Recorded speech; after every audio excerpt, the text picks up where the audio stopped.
Hey, hello, how are you? I have some reflections about life.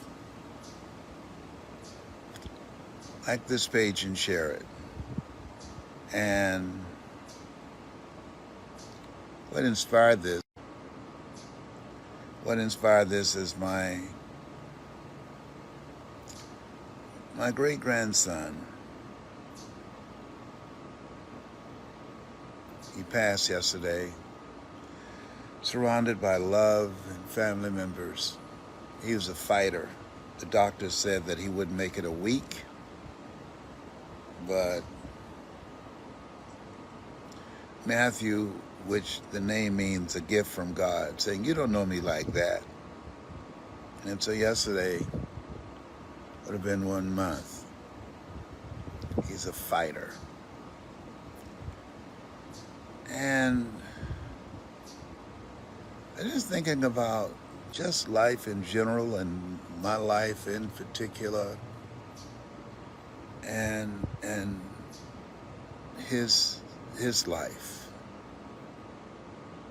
That in terms of our eyes, we're taught to judge according to appearances as opposed to judge not according to appearances. It might appear that his life is short, but he made some impact to those of us who love him and still do. And I think that life, it serves us notice that there's a song that Celeste Johnson, a business partner, she sings, live each day. To live each day. Some people have a day, have a week, have 20 years, 40 years. My case, I'm in my 77th year on the planet. And what it has done for me,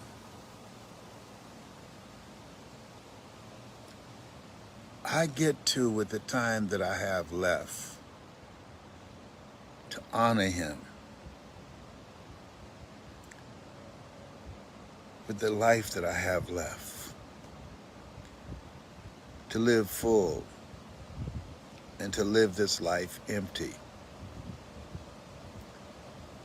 to live the rest of my life 100% for God, to be of service.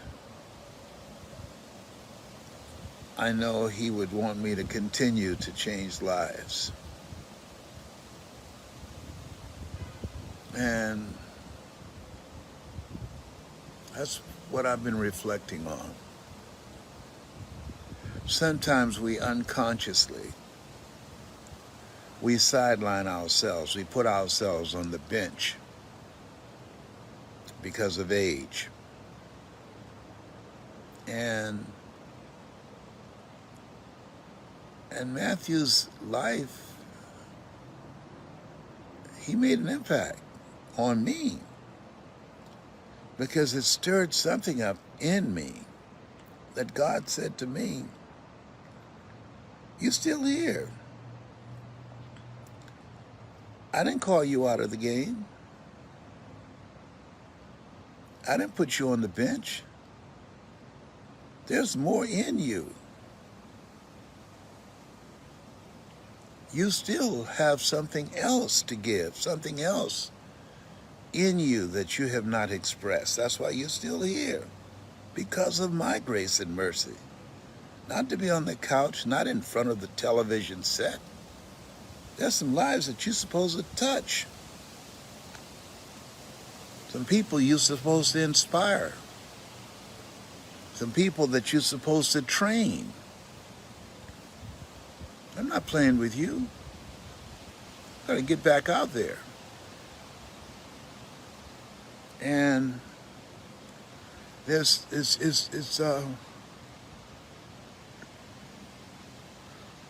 it's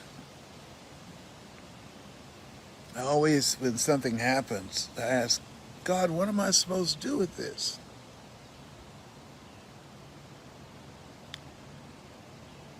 And what I'm supposed to do is say thank you for the time that we spent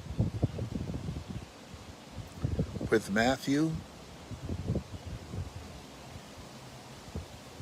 and opening my eyes to take it to another level. And what I want to say to you, I don't know you, but as the saying goes, live each day and as if it were your last. Things are happening that we never anticipate in this day and age. It's like a repeat.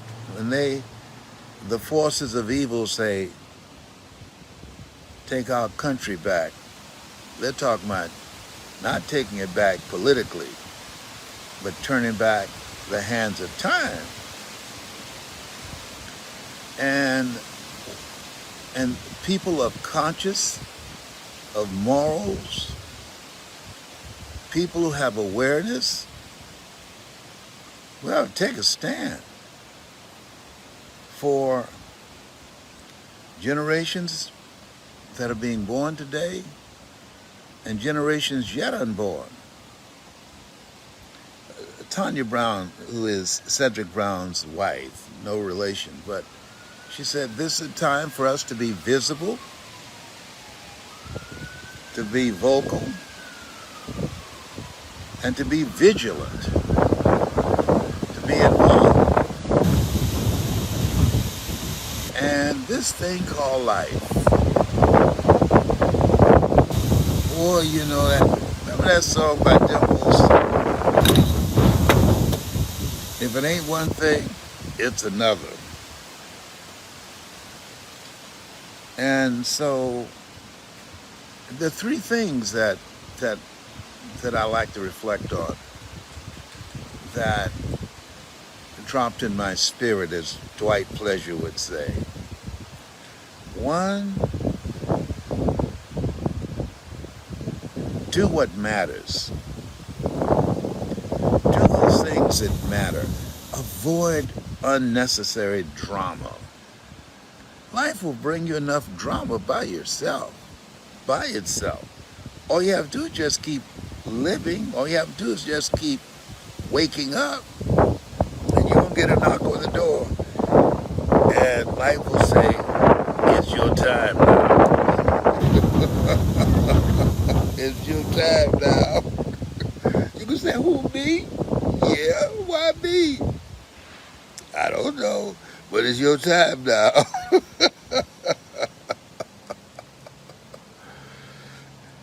And somebody said that life is like an onion. You have to peel it one layer at a time.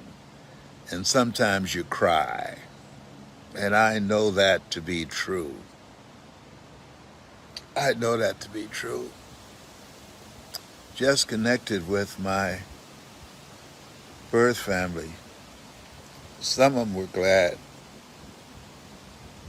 but some weren't to know me because I was a secret. My brother and I, we were a secret. And it's painful to be rejected. If you choose to embrace it as being painful, or say to yourself, it is what it is. Whatever. And keep it moving. Don't buy into it. So that's one thing. You have to keep it moving and do your best with what you have. Next thing is, as I reflect on this my 77th year on the planet, not only doing what matters, but live the life that my oldest son says something that I had not thought about it. He said, Dad, we've been living a blessed life. And when I think about how I got here, through effort, through time, and through doing something that's me, I encourage you to do that. Put effort and time in something that's you. Work harder on yourself than on a job. Put the energy on you. Life has no duplicate, and it has no guarantees. Live it on your terms. I wanted to see the world before I left the world. I've been probably to over 50 to 75 countries. And I believe, like Helen Keller, she said, life is either a daring adventure or it's boring. I truly have not lived a boring life.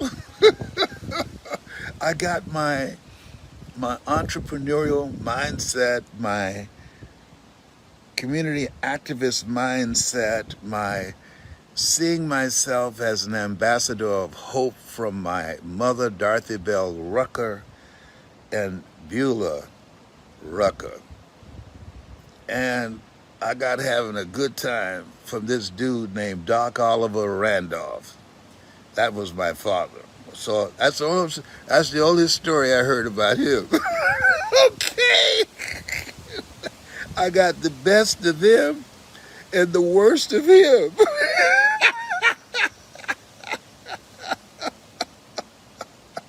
They say he's a clean-cut dude. I mean, he dressed meticulously, and he was a handsome dude, and he was a ladies' man. That's the only stories I heard about him. I have heard a now other story, as Baba would say. but my birth mother, Dorothy Bell, oh my God. She was a teacher. She was a singer. She taught Sunday school, Bible classes. She was a motivational speaker. She inspired and motivated people. She's a bad lady. She was something else, all right? And so I got the best of her and the worst of him. so I'm glad to still be here to serve God and to live a life that's my truth, the real me, not the one that I bought into based upon my environment and my circumstances and things I picked up in the streets. The real me, and living a life of contribution. Made a lot of mistakes. Had a lot of failures, a lot of disappointments. But I'm like the lady who said, Lord, I ain't what I want to be, ain't what I'm going to be. And thank God, I sure ain't what I was. And I'm scooting my way to success. I said, John Leslie, he's come up with this new concept. Scoot your way to success. And so, the other thing is, not only must you do what matters, avoid creating unnecessary drama, do what's you, do you, find something that resonates with your heart, and master it. Master it. But the other thing that's important too, and please listen to me closely, be on a talent hunt. A talent hunt, looking for people who have skills, who have talents, who have abilities that you don't have, who are strong where you are weak. That's important. This is no time to try and do this thing called life by yourself. No time. You want to organize a community of collaborative, achievement-driven, supportive relationships. Become involved with a community of people that's going in your direction. That's why we started Hungry to Speak. And I've got a new group I've started, and if you're interested in, it's called Les Brown. No, Les at. Let me write it. I just started this, and I came up with this concept because I want to work with a small group of people, and then I can coach up close and personal, like my mother did. I've been talking to people, did some interviews with people from Gainesville, Georgia, who she coached and mentored. And one of them, she's an evangelist and happened to be a grand cousin on my father's side. And so I'm going to do that. I said, you know what? I want to do that. She was among a small group of kids that she worked with. And she's been telling me stories about my mother that I found fascinating. And she said, there's no way anybody who saw you and been around you can deny that you are Dorothy Bell's son. If you're interested in being coached by me, just reach out to me, Les at coachmelesbrown.com. coachmelesbrown.com. I talked to a grandniece day before yesterday, and I said, do you think that my birth mother, Dorothy Bell, did she ever see me on public television or when I had my talk show? She said,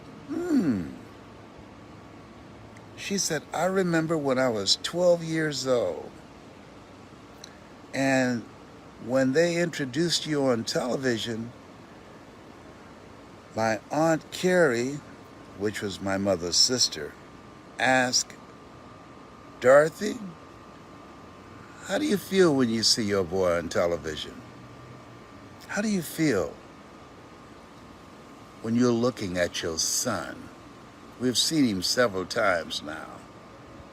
And I asked, what did she say? And she said she just held her hand up just for Carrie to be quiet until the end of your presentation.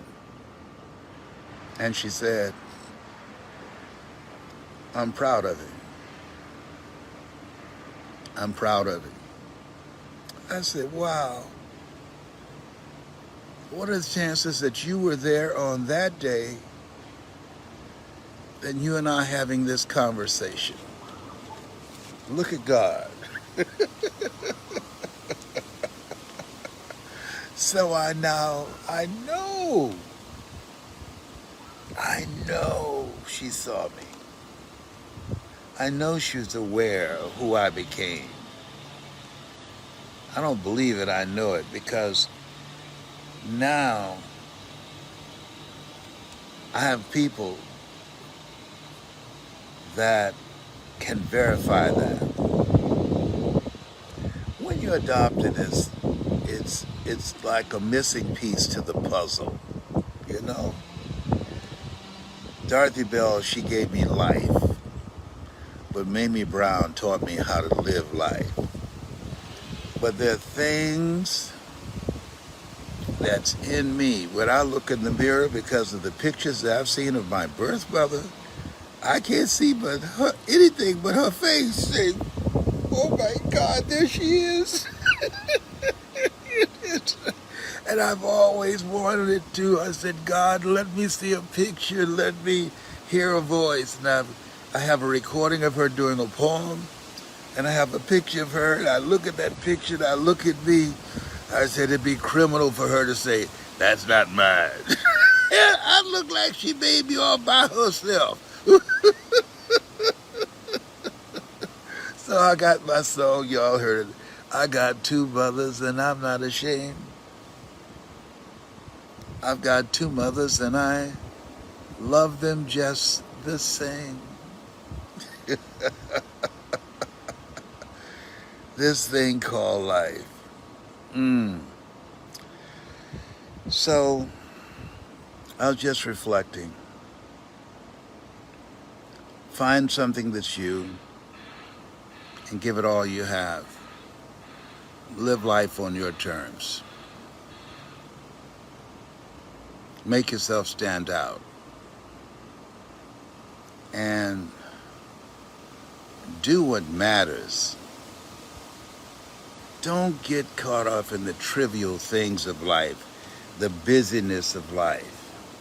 Sometimes we can get so busy we think we're being productive, and all we're doing is wasting time. Time is a currency. And do some deep thinking and reflection of who you should be in and out of the pandemic. What does the next greatest version of yourself look like?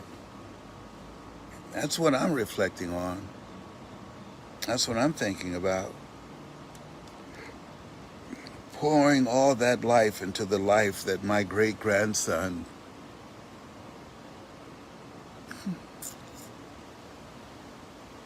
Matthew did not get to live. I'm sure he's sitting on the other side with Malik. Go get him, Papa. That's what my grands call me, Papa.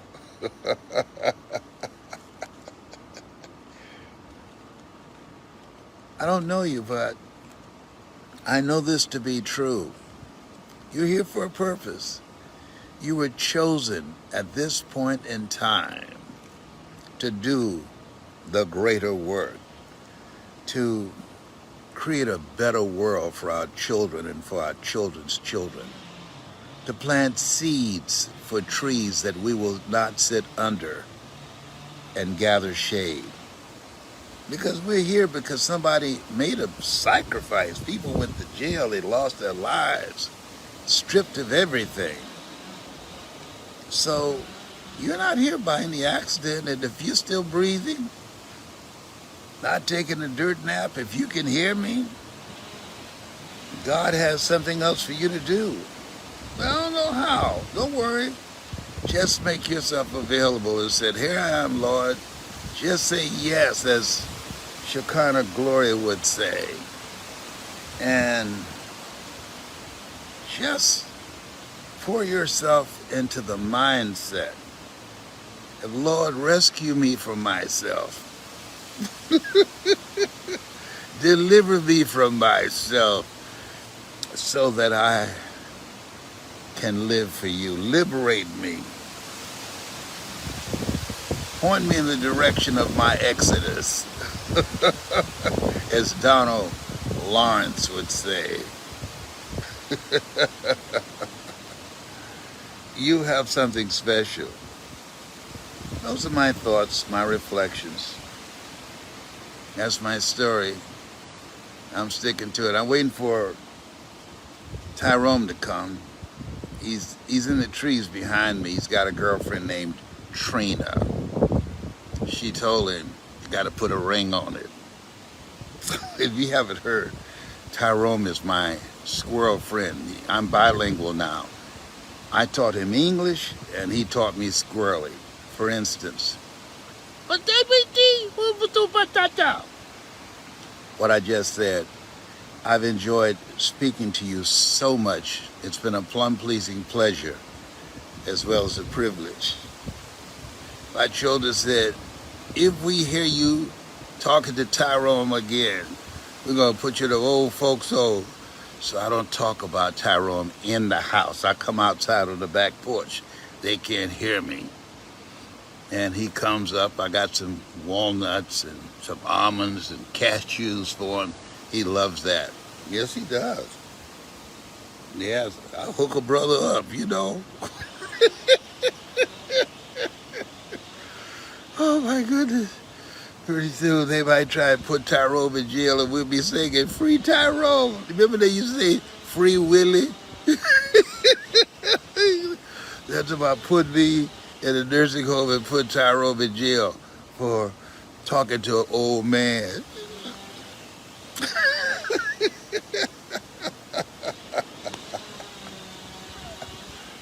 They're out here cutting the grass. I just hope they don't mess with Tyrone and his little friends.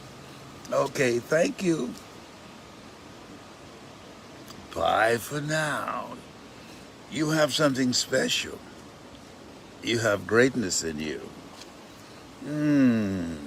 I'm giving you her virtual hug.